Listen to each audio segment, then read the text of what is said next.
Hi guys! Thank you for joining me for math on this wonderful Wednesday. It's May 20th. So find the sheet that says Wednesday, May 20th. Grab a pencil and a quiet place to work or a device or however you're working on your math. And let's get started. All right, grade 4, let's get started with our math for today.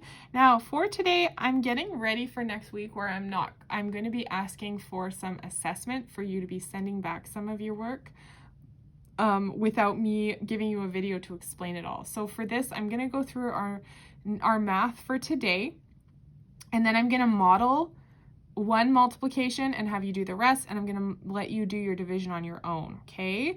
So we're getting ready for a part where I'm going to be seeing what you can do on your own, okay? So I'm going to go through, and this will all make sense as I go. Don't fret. So it says a trapezoid has one pair of parallel sides, true or false? Well, this is a trapezoid. Parallel sides are one that runs the parallel and they don't get closer or farther apart, so true. Draw a straight angle. Woohoo! You did it. It's just a straight line. How many right, and you could put an angle there if you wanted. There you go. You just put that little thing there, because when you do an angle, you just put that little curve there to show that there's an angle there. There's a straight angle.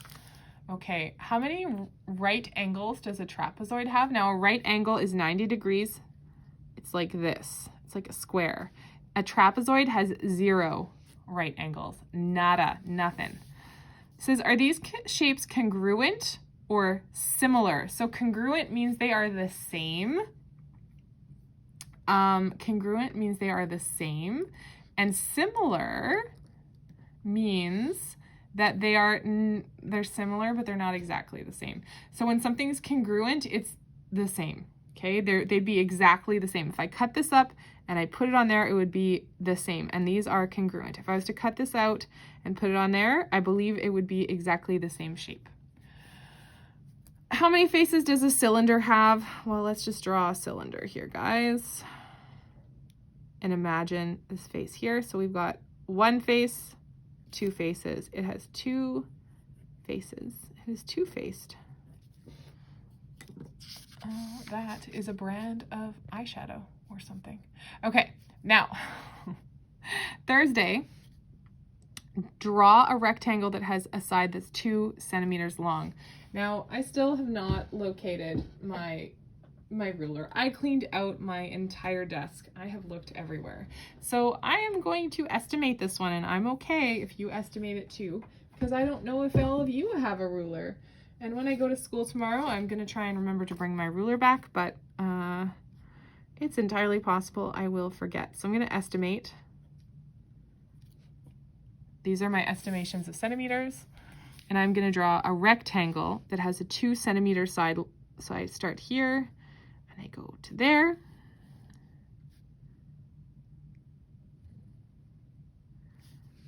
And then my other one is about 1 centimeter long. So 2 cm, 1 cm, 2 cm, 1 cm.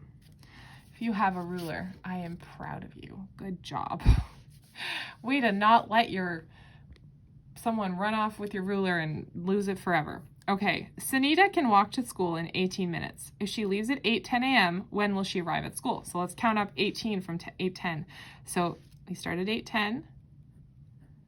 Okay, and we're trying to figure out, so plus 10 minutes would be 8:20. And then plus 8 more would be 8:28. So she's gonna arrive at 8:28 a.m. to be precise, right when she should get there. Okay, find the area of a square that has 3 centimeter sides. Now, area is length times width. So 3 times 3, because for a square, 3, 3, 3, 3. They're all 3 centimeter sides. So 3 times 3 is 9. It would be 9 centimeters squared.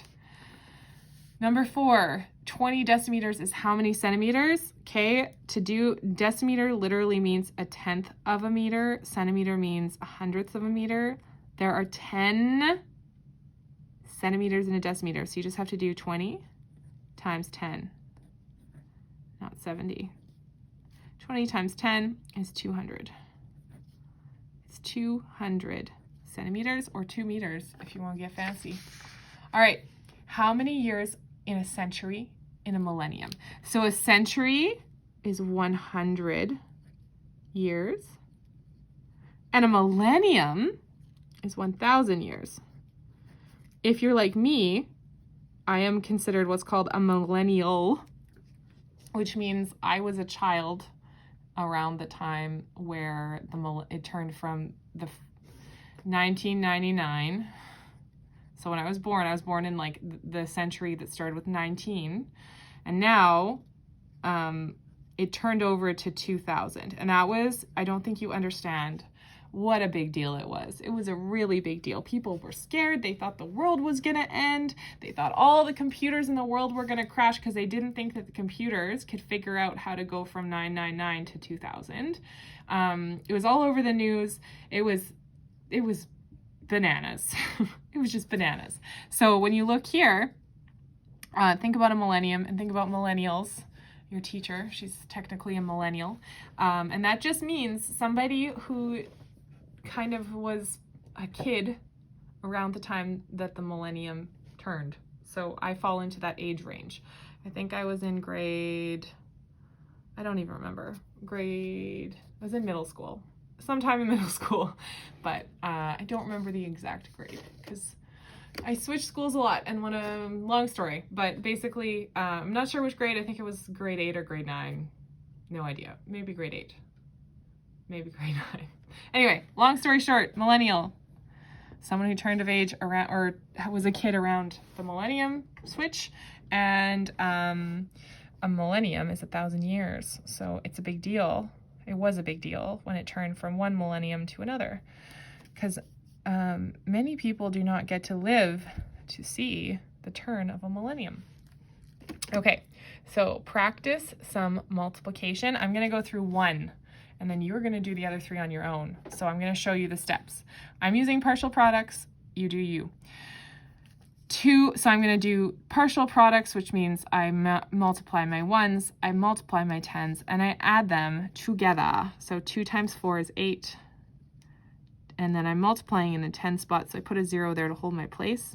2 times 80, well, 2 times 8 is 16. 2 times 80 is 160. I'm going to add these together, 168.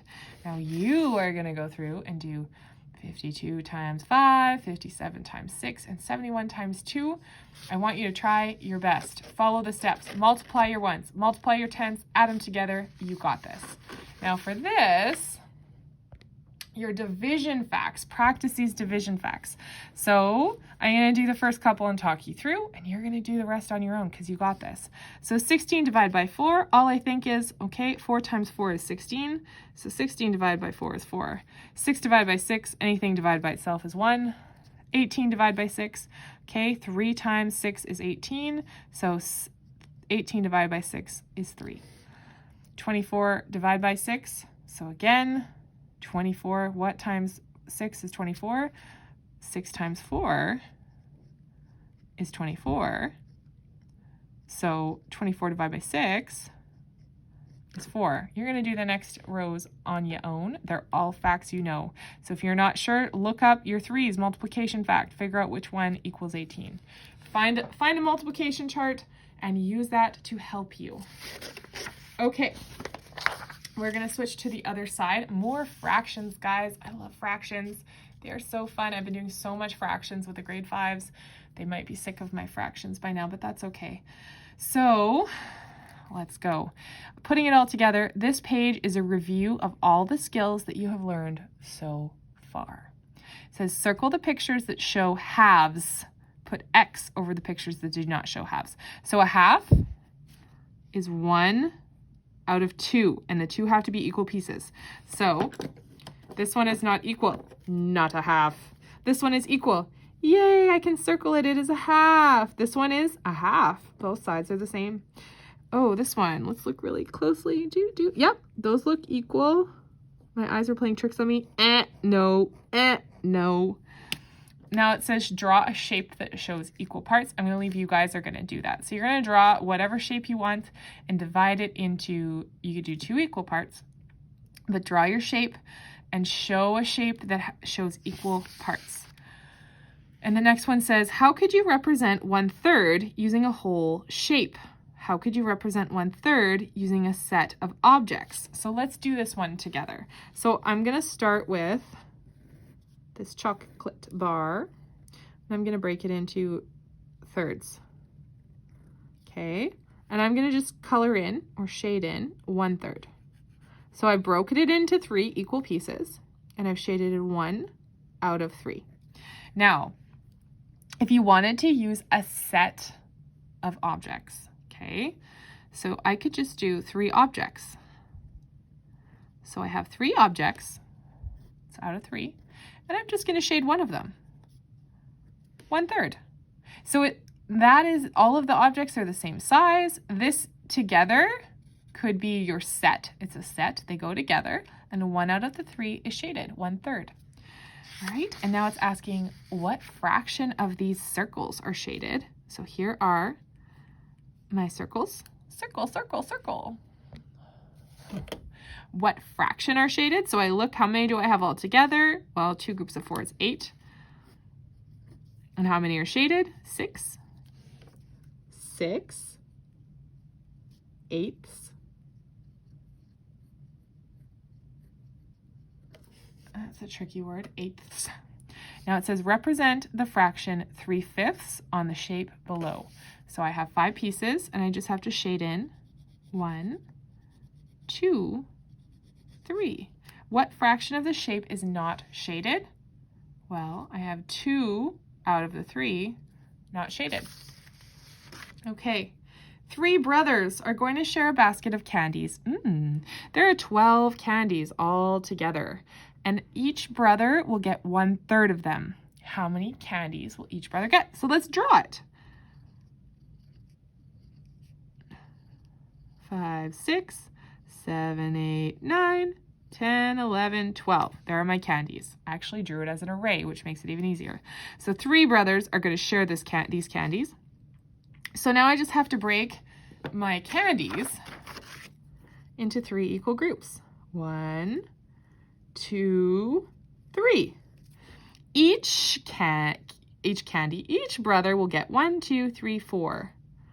4 candies. Or if you want to write that as a fraction, each brother will get 4 out of 12 possible candies. You get 4/12 of the candies. Now it says explain the difference between 1/2 and 1/3. So I'm going to draw it, and then I'm going to have you try to explain the difference. So here is, I'm going to have, this is one shape. It's the same size. Let's pretend that my desk isn't wonky. This desk is very old, so it's a little wonky. All right. Sure, Mrs. O, explain the desk. All right, so we're going to do 1/2, which is 1 out of 2 pieces. And then, so I'll shade that in. And then I'm going to do 1/3, which is 1 out of 3 pieces. So what is the difference between 1/2 and 1/3? Okay, so you could say that if it's a half, that the whole is only broken into 2. If it's a third, the whole is broken into 3 and the piece is a little smaller. I'm going to let you just write a sentence, describe what you see. So you could write a half is smaller than a third because the whole is only broken, or sorry, a third is smaller than a half. Oh, I'm tired. Just know that I've been filming math videos for about 6 hours straight, guys. My head is pounding. So if I make a mistake, that's why.